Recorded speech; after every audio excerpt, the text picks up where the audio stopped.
Olá, boa tarde a todos. Eu sou o professor Marcos Augusto. Eu vou falar aqui na palestra de hoje sobre arquitetura de roteadores de pacotes IP. Então, é um nome bem específico, mas é basicamente arquitetura de roteadores. Vocês podem ver aqui no logo da Escola de Verão, está escrito Sociedade Massivamente Conectada. Então, como é que a gente pode conectar a sociedade para a gente ter vários aplicativos rodando? Então, hoje eu vou falar um pouco sobre a parte da infraestrutura e deixar um recado para vocês que a gente está rodando vários algoritmos nesse exato momento, que vocês nem percebem, que fazem parte da vida da gente. Eu vou falar de algum desses algoritmos para mostrar para vocês que a parte de ciência da computação está no nosso cotidiano. Ok? Então, eu vou começar com a parte de conceitos, para vocês entenderem aí a palestra. A primeira parte que eu estou falando aqui é de um roteador. Então, o roteador ele está na camada de roteamento, se você considerar lá o modelo de camadas do OSI. Ok? Aí tem a pergunta, o que é roteamento? Então, o que é a ideia aqui? A gente tem um conjunto de redes, então aqui no caso eu tenho a rede 1, tá aqui, que é o Ethernet, a rede 2 tem outra Ethernet, a rede 3 usa um anel e a rede 4 liga um ponto a ponto aqui, ok? O que o roteador faz? Então, o roteador são máquinas específicas para encaminhar pacotes para outros lugares, ok? Normalmente, o usuário final, então, o que a gente chama de computador hospedeiro. Então, são tipo os computadores nas pontas aqui. Mas é preciso de ter algum computador que faça o serviço de entregar os pacotes, ok? Então, o que o roteamento tem que fazer? Ele tem uma tabela, que a gente chama de tabela de roteamento. E aí, no caso aqui, o roteador R2, por exemplo, ele tem duas interfaces. Ele tem a interface 0 e a interface 1. E aí o objetivo dele é encaminhar os pacotes. Então, o que acontece quando o roteador R2 recebe um pacote que é para a rede 1? Então, o roteador R2 vai receber um pacote que é para a rede 1, que é essa daqui. Então, ele vai ter que mandar o pacote para o roteador R3, ok? O roteador R2, ao receber um pacote que tem que ser para a rede 2, então a rede 2 é essa daqui, então ele vai ter que caminhar o pacote para o roteador R1, ok? Então, ele só está preocupado com o próximo salto, ele passa o problema para frente, ok? O roteador R2, ao receber um pacote que é para a rede R3, que é essa daqui, ele vai ter que usar a interface de rede 1 para mandar para esse anel. E se ele tiver que mandar para a rede 4, ele vai ter que usar essa interface aqui, que é a interface 0. Então, o que o roteador tem que fazer é o seguinte, ele tem que ter essa tabela preenchida, ok? Então, ele tem que ter um algoritmo para preencher essa tabela. Então, o algoritmo é um algoritmo de roteamento que preenche essa tabela. E depois que tiver essa tabela preenchida, ele tem a parte de encaminhamento de pacotes. Ele basicamente, ao receber um pacote, vai verificar qual que é o destino do pacote, consultar essa tabela e verificar para quem que ele tem que mandar no próximo passo, ok? Então, é isso que o roteamento faz. Ele, então, vai descrever as rotas para poder passar os pacotes para frente, ok? Da onde que como é que, então, que o roteador sabe para onde que o pacote está indo? Então, por exemplo, no IPv4, a gente está aqui o diagrama do cabeçalho do IPv4, e aí tem um campo no IPv4 que é chamado de Destination Address, ou seja, endereço de destino. Então, o roteador, toda vez que recebe um pacote, ele olha o campo de endereço de destino para saber para onde que ele vai encaminhar o pacote. Entendido? Percebam que a gente também tem o endereço de origem. Porém, a gente não utiliza o endereço de origem para fazer o encaminhamento de pacotes. Okay? Então, aqui não importa se da onde que está vindo o pacote, ele não tem preferência nenhuma, ok? Tem a ver também com a parte de neutralidade da rede. Então, o que a gente tem aqui? A gente tem um conjunto de computadores nas pontas e tem um meio que vai entregar os pacotes dos computadores para os outros computadores. Quem faz esse serviço de entrega, então, são os roteadores, ok? O objetivo do roteamento, então, é criar essas rotas e entregar os pacotes. Aí, você pode perguntar, onde estão esses roteadores? Então, normalmente, esses roteadores, estão no Internet Service Provider, ou são os provedores de internet, e também a gente tem o que a gente chama de Points of Presence, POPs. Aqui na UFMG, o DCC também tem um POP que faz o serviço para entrega de pacotes. Um POP serve para interligar dois provedores de internet para eles trocarem tráfegos. Então, aqui no DCC a gente faz isso, ok? O POP, então, ele vai ter um conjunto de roteadores para receber tráfego de outros provedores de internet para mandar para outros servidores de internet diferentes, ok? O próprio DCC, o POP, que utiliza também para fazer o tráfego na RNP para as redes entre as universidades brasileiras. Aí, o que tem dentro, então, do POP? Vai ter um conjunto dessas máquinas aqui. Essas máquinas aqui que são os roteadores, ok? Então, é um conjunto de máquinas específicas para isso, encaminhamento de pacotes. Ok? Conceitualmente, quero deixar claro o seguinte, a gente tem conceitualmente encaminhamento e roteamento. A parte de roteamento é a parte que a gente vai construir as rotas. Então, é a parte que dá dessa tabela aqui, é quem escreve nessa tabela. Ok? A parte de encaminhamento, ela vai receber os pacotes e vai encaminhar os pacotes para frente, também chamado de expedição. A parte de encaminhamento, ela não escreve nessa tabela. A única coisa que ela faz, ela lê a tabela. Então, o processo de roteamento escreve na tabela para criar as rotas e o processo de encaminhamento, ele lê a tabela para encaminhar o pacote para frente, ok? A gente fala que o roteamento está no plano de controle, que é a que vai controlar as rotas.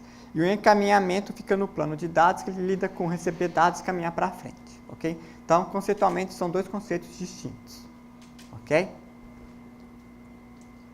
Aqui, eu trouxe para vocês um switch, para vocês terem uma ideia do que eu estou falando. Então, o que eu tenho aqui? É até pesado. Você vai ter um conjunto aqui de portas para conectar os computadores que você vai ligar nessas portas aqui, por exemplo, usando a RJ45, ok? Então, vocês já viram aqui, por exemplo, um switch, ok? Aí você pode empilhar esses switches naquele rack que eu mostrei anteriormente, para você ter um conjunto aqui, ok? Aqui no caso aqui, eu abri o switch para vocês verem o que tem dentro, ok? Então, é o switch HP que vocês estão vendo que eu trouxe. Aqui eu abri. E o que tem dentro dele? Então, ele vai ter uma parte que vai ser para energia, tá? Vai ter uma parte que é para a parte de processamento e vai ter uma outra parte que chama de switch fábrica, ou seja, a fábrica do switch, também chamado de crossbar, ok? Então, repare que no caso é um switch, que é um caso mais fácil do roteador, tá? Então, vocês estão vendo aí que a parte do computador deles, você sempre vai ter que ter a parte de energia, não tem jeito, e aí você tem que converter energia, ok? E vocês guardem aí que vocês vão precisar de um switch fabric, ok? Por que tem isso aqui? Então, eu vou explicar já já. Então, vocês estão vendo aqui os componentes que tem num switch, ok? O roteador, então eu falei para vocês, ele tem duas partes, tem a parte de roteamento e a parte de encaminhamento. Então, a parte de roteamento, a gente utiliza protocolos de roteamento para escrever na tabela de roteamento. Essa parte a gente então chama de plano de controle. E a parte que só lê a tabela, que só vai ler a tabela, a gente chama aqui de caminho de dados, e então essa parte do plano de dados, ok? Então, o controle tem que executar algoritmos. Quais algoritmos tem? Então, a gente tem alguns exemplos. Tem o RIP, o SPF, BGP. E a parte de dados só tem que se preocupar com encaminhamento. Então, agora eu vou falar um pouco mais da parte de encaminhamento de pacotes. Então, o que um roteador tem que fazer para encaminhar um pacote? O roteador vai receber o pacote como um conjunto de bits, como se fosse um streaming de bits. Então, ele vai ter o cabeçalho do pacote e o conjunto de dados do pacote, ok? No caso aqui, sempre vai receber primeiro o pacote. Então, estou vindo um fluxo de bits nesse sentido, ok? E aí, normalmente o roteador é um computador que vai fazer 3 operações sempre. Primeiro, ele vai pegar o endereço internet. Depois, ele vai pegar a idade do pacote. E depois, ele vai pegar e calcular o checksum para proteger o cabeçalho. Okay? Ele tem sempre que fazer essas 3 operações. E depois disso, vai vir os dados. Então, por exemplo, se eu tiver uma foto, eu posso transformar isso aqui em números binários e os dados vão trafegar como um conjunto de bits. Ok? Então, recapitulando, o roteador ele tem que pegar o endereço, depois calcular o campo da idade e depois fazer o checksum. O endereço serve para quê? Então, o endereço, eu mostrei para vocês a estrutura do pacote, vai servir para ele extrair o endereço de destino e calcular para quem que ele tem que enviar aquele pacote. Ele faz isso baseado, então, no endereço de destino. A idade é um contador que você decrementa, tá? É um time to live, só para evitar do pacote ficar percorrendo na internet o tempo todo. É só para, em caso conseguir ter algum problema, algum loop, ele não ficar ocupando a rede o tempo todo. Então, é só um contador para garantir que algum dia a gente vai descartar aquele pacote, ok? Então, você só decrementa ele, se for igual a 0, você descarta. E o checksum, ele serve para verificar os dados. Se tiver algum bit corrompido, o checksum ele vai calcular uma operação de polinômio módulo 2, e se tiver algum bit errado, ele vai dizer que aqueles bits estão errados, você descarta o pacote, ok?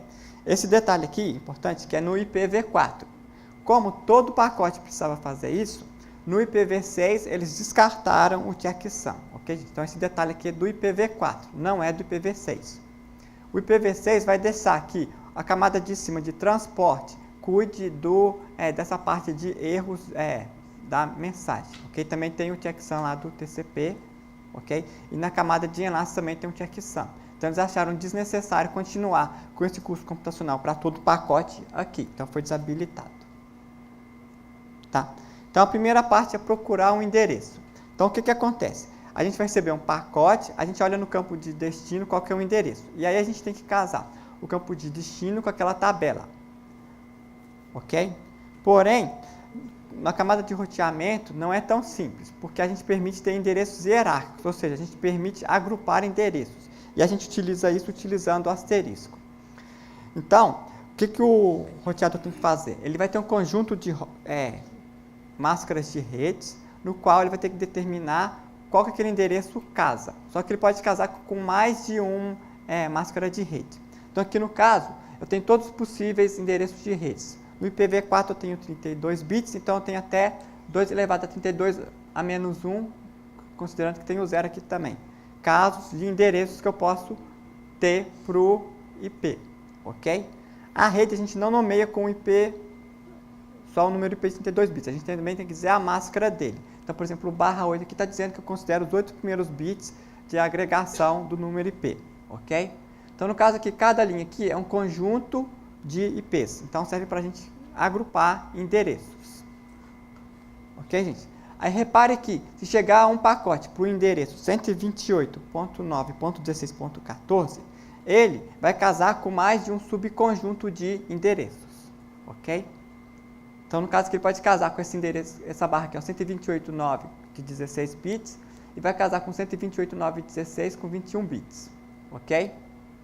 Então, quando ele casar com mais de um, o desempate vai ser qual que é o mais específico, ou seja, o que for maior, tiver maior número de bits aqui na máscara, ok? Então, a gente fala que isso é o casamento do prefixo mais longo, ok? Então, o casamento do prefixo mais longo, ou seja, eu vou casar o endereço de destino com o prefixo que tiver o maior número de bits aqui no caso de desempate, ok? Entenderam? Eu preciso desse desempate porque a camada de roteamento permite agrupar endereços, que é o endereçamento hierárquico. A vantagem de eu agrupar endereço é que eu diminuo o número de instâncias na minha tabela de roteamento. No caso aqui eu poderia ter uma instância, 2, 3, 4, 5, 6. 6 instâncias já poderia mapear toda essa parte de endereços aqui, ok?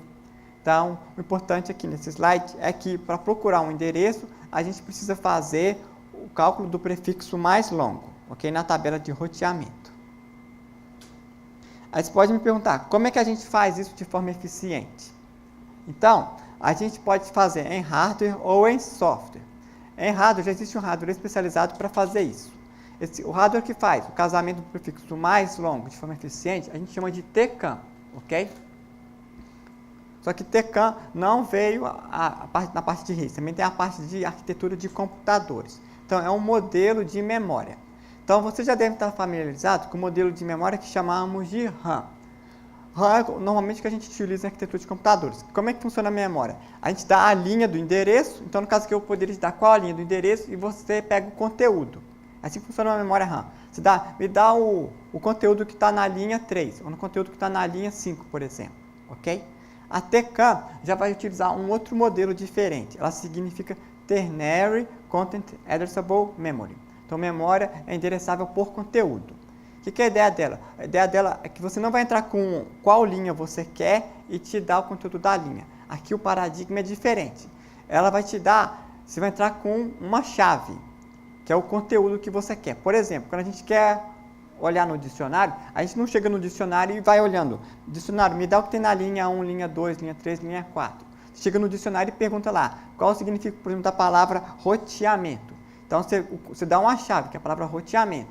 Aqui também, você vai dar uma chave, que é o conteúdo, e aí a memória vai ser interessada por esse conteúdo. A própria memória vai fazer o casamento da chave com o que tem dentro dela, ok? Então, no caso aqui, a gente pode entrar, por exemplo, com um conteúdo que seja um endereço IP em binário. Aí, a própria memória, que vai ser endereçada pela chave, vai pesquisar esse conteúdo em paralelo em toda a memória, ok? Então, para isso, a gente vai usar e vai fazer o casamento. Se casar, a gente tem um encoder aqui que vai dizer qual linha que casou. Então, a própria memória que está fazendo o casamento. Dado que você sabe qual a linha que está o casamento, você pode depois usar uma memória RAM para pegar o conteúdo. Então, eu posso juntar os dois aqui e ter uma memória endereçada por conteúdo. Ok? Se você quiser, por exemplo, fazer um banco de dados muito rápido, você pode usar isso. O problema é que isso aqui tem um custo de computação, custo de hardware mesmo. Tá? Então, se quiser um banco de dados pequenininho, endereçável por conteúdo, você poderia utilizar, por exemplo, uma CAN. Ok? O detalhe aqui, que eu expliquei a CAN. A TCAN é um caso especial da CAN, no qual também vai aceitar o asterisco, no caso aqui é o X. Vai aceitar que no seu casamento, pode ser que aquele bit não importe, é um don't care. Então, se o bit não importar, você coloca o asterisco. O asterisco significa 0 ou 1, ok? Então, a TCAN é um caso especial da CAN, que vai, então, por isso que ela chama ternary, porque ela tem esse termo aí, ternary, que é o terceiro termo, que seria o don't care, que não vai ser nem 0 nem 1, tanto faz, ok? No caso aqui, ao fazer a pesquisa 01101, eu vou casar com 010x, porque o x pode ser tanto 0 como 1. E também vai casar com essa linha aqui, que vai ser 011x e x, que aqui pode ser o 01 também. Então, repare o seguinte, o x aqui ele representa, no caso, o asterisco do meu endereçamento do slide anterior. Então, eu posso colocar isso daqui na minha memória TCAN e os outros, usando os 8 bits. Os outros 24 bits não importa, então eu posso colocar o asterisco. Então, por isso que eu utilizo essa memória TCAN para fazer esse casamento. No caso aqui, eu vou ter dois casamentos. E aí eu vou utilizar a regra que eu falei anterior, de que o que tiver mais bits em comum que ganha, tá? No caso aqui, para eu saber qual que vai ganhar, eu posso, na hora de inserir, colocar o que tiver mais bits no alto primeiro. Então, esse aqui vai estar no alto primeiro, ele vai ganhar. E aí, então, eu vou escolher essa entrada aqui para pegar o conteúdo, ok? Então, dado o meu endereço em binário aqui, eu vou escolher essa linha e ele vai vir aqui e na memória vai me dizer para onde que eu tenho que mandar. Eu tenho que mandar para a porta B. Então, a minha memória TCAN vai dizer que, dado aquele IP, eu tenho que mandar para a porta B. Então, vocês estão aprendendo aí como é que se faz o casamento do prefixo mais longo em hardware, ok? Então, também é interessante você ter essa ideia que existem outros modelos de memória, não só RAM, mas como, por exemplo, a CAN e a TCAN, ok? Então, o hardware especializado já faz isso usando TCAN. Também é possível você fazer esse casamento via software.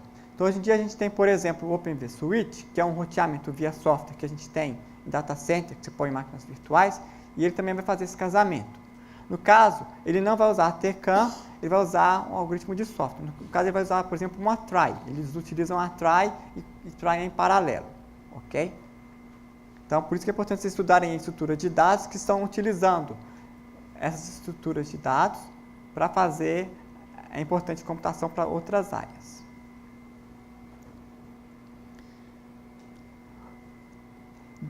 Então, depois que eu fiz o casamento, o que acontece? Aqui está a arquitetura geral do roteador. Eu vou receber o pacote, eu vou pegar o endereço e vou olhar qual que é o endereço dele. Aí eu vou olhar numa tabela qual que é o endereço, ok? Usando a TCAN. Aí eu tenho que atualizar o cabeçalho, por quê? Porque eu tenho que decrementar a minha idade do pacote, ok? E se for igual a 0, eu descarto. Como esse campo idade está no cabeçalho, eu também preciso atualizar o checksum, ok? No IPv4. No IPv6 não é necessário, ok? E depois eu vou precisar encaminhar o pacote para o destino certo. Então, eu vou colocar esse pacote numa fila e vou encaminhar esse pacote para o destino certo, dado que eu já sei qual a porta que eu tenho que mandar, que eu olhei ali, então, na minha tabela, ok? Então, como é que funciona isso? Então, está aqui a arquitetura genética de um processador. Eu vou pegar, os pacotes vão chegar aqui, para cada pacote, a primeira coisa que eu faço é pegar o endereço de destino, vou na TCAM e olho qual a porta que eu tenho que mandar. Então, essa aqui é a parte de entradas, são minhas portas de entrada, ok? Depois, eu vou ter que passar pelo switch, Fabric, que eu mostrei para vocês, ou Crossbar Switch, para jogar para a minha saída. Então, aqui está as portas de saída, e aqui também as portas de entrada. O que eu preciso fazer agora é o seguinte, preciso interligar a porta de entrada com a porta de saída, ok? E essa interligação, ela é feita, você liga e desliga o switch, aí ele liga quais portas ligam quais. Então eu consigo fazer esse ligar sempre com uma dessas portas, tá? Então eu posso ligar o verde com esse pino, esse ou esse, mas só um deles, ok? E eu posso fazer esse com essas outras portas também. E eu posso ligar e desligar esse switch muito rápido. Então esse crossbar switch eu tenho que ligar a entrada com a saída. E como é que eu vou ligar isso? Eu já sei qual é a porta de saída, então eu já sei, por exemplo, o pacote lá no meu caso era para a porta B, então eu teria que ligar esse aqui com o segundo caso, que seria com vermelho. Então eu preciso fazer essa ligação aqui, ok? Aí quando eu fizer essa ligação, o pacote vai encaminhar dessa porta para essa porta, ok? Então isso é feito pelo switch. Ok? Então, na terceira geração de switch, o que a gente tinha? A gente tinha pegar o endereço, depois a gente calcular a vaidade, depois o checksum e depois encaminhava o pacote, ok? Para uma fila de saída aqui. Isso aqui é uma fila de saída, tá, gente? Então os pacotes chegavam e iam. Só que tinha o seguinte problema. Se todo mundo quisesse mandar por uma mesma porta de saída, o que ia acontecer? Todo mundo chegou aqui, vocês viram, né? Queria mandar para cá, isso aqui vai ter uma velocidade. A gente chama essa velocidade aqui de line rate, que é a taxa que o switch consegue caminhar os pacotes de um lado para o outro, ok? No caso aqui seria R, ok? E o número de portas a gente chama de N, tá? Então, no pior caso desse exemplo, eu posso ter que todos os N's entradas querem mandar para a mesma porta, certo? Então, esse switch que teria que operar N vezes R, ou seja, N vezes mais rápido do que o normal, para conseguir receber os N pacotes e encaminhar para essa fila de saída com a taxa R, ok? Então tinha esse problema. Como é que a gente resolveu isso? O seguinte, agora a gente vai colocar uma fila na entrada de cada porta, ok? Para armazenar os pacotes. Então agora a gente tem uma fila também, não só na saída, como uma fila na entrada. Tá? E aí vai ter um software chamado Arbiter, que é para caso de desempate, que ele faz a parte de controle. Para que isso? Para quando o pacote chegar, ele vai ficar na fila, tá? E aí eu vou poder, com o line rate de R, processar os pacotes. Ok? Então aqui eu vou diminuir a taxa de N vezes R para 1 vezes R. Tá? E tem um detalhe importante. Essa fila aqui também, eu vou criar, isso aqui é uma memória, tá? É buffer, tá? É memória RAM. E aí eu posso, nela, criar um conjunto de filas em função da saída. Tá? Então a gente chama essa fila, a gente vai chamar de filas virtuais de saída, mas elas estão na entrada, ok? Como é que é isso? Para cada... Vou voltar.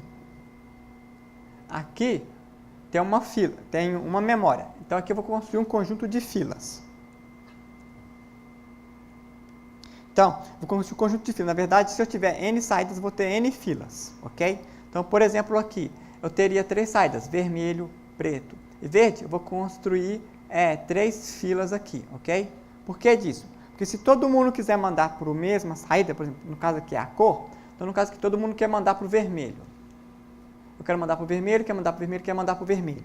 Não tem jeito de todo mundo mandar usando o switch. Vai dar colisão ali. Então, você vai escolher só um deles, então eu escolhi aqui no caso o primeiro. E vou mandar para o vermelho. E aí você pode aproveitar os outros pacotes que estão nas filas e posso escolher. Então eu vou pegar o preto, o verde desse aqui, e o preto que já está nessa fila para encaminhar também. Ok? Então dessa maneira, mesmo quando tiver colisão de uma cor, você pode utilizar os outros pacotes que estão na fila para encaminhar de outras cores. Então você aproveita ainda, você tenta maximizar a vazão para, se todo mundo quiser mandar para o vermelho e não der, se você tiver outros pacotes para outros lugares, você pode encaminhar também, ok? Então a gente chama isso de fila virtual, porque essa fila, na verdade, ela é uma fila da saída, mas ela está na entrada, ok? E ela evita então de ter colisões do switch. Então, o que acontece agora? Eles são equivalentes? Aí foi provado matematicamente que se eu utilizar essa arquitetura com filas virtuais aqui, com o line rate, né, a taxa de 2 vezes R, eu consigo o mesmo desempenho que esse caso aqui, que seria N vezes R. Então, repare que já melhorou bastante, ok? Então, se você executar a taxa de 2R, você consegue desempenho igual de NR utilizando filas virtuais, ok? Então, eu mostrei para vocês as figuras do switch. Como é que está a arquitetura do switch? Aqui está um exemplo do switch de Combined Input Output Queue. Então, eu tenho um conjunto de entradas, então vou jogar com um conjunto de saídas. E aí eu tenho que ligar essas entradas nas saídas. Eu vou utilizar o Fabric, que eu mostrei para vocês na foto, ok? E aí vai ter um escalonador que vai ligar qual linha combina com qual coluna. Então, a ligação da linha com a coluna é feita dinamicamente, ok? Então, você pode escolher qual linha vai ligar com qual coluna. Então, se eu ligar essa linha com essa coluna, então essa linha que vai ligar nessa coluna, o pacote vem para cá e depois vai para a saída, ok? É assim que funciona, tá? E para isso, então, eu tenho um escalonador que vai dizer quando é que eu vou ligar isso daqui, ok? Então, como é que funciona isso? Eu tenho um conjunto de... Então, eu mostrei para vocês aqui.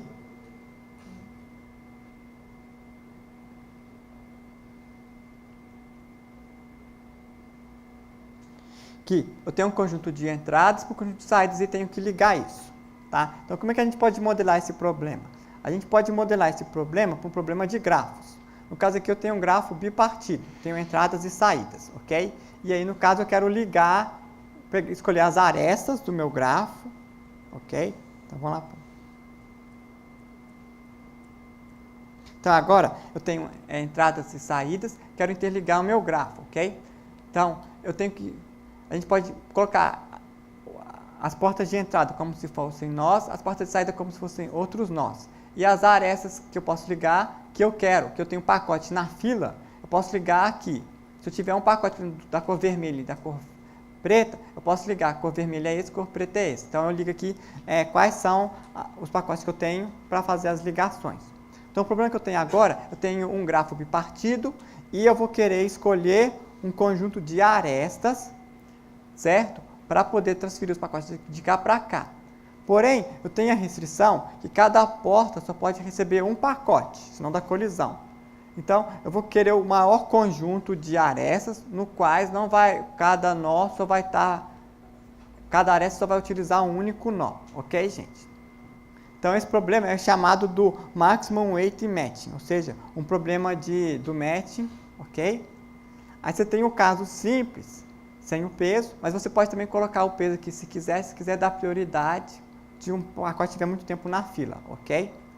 E aí o problema do Maximum Weight Matching é o seguinte, selecionar um subconjunto de arestas do grafo, no qual cada nó vai ser utilizado uma única vez, e para ele ser máximo, eu vou querer o argumento máximo, que vai maximizar o número de arestas escolhidas, ok? Então, todo roteador faz isso, e faz isso muito rápido. Ele faz isso em torno de 5 nanosegundos, tá? Então, a cada 5 nanosegundos, ele calcula esse algoritmo, faz as ligações aos pacotes que são transferidos da entrada para a saída, ok? Repare, então, que a gente tem aí computador,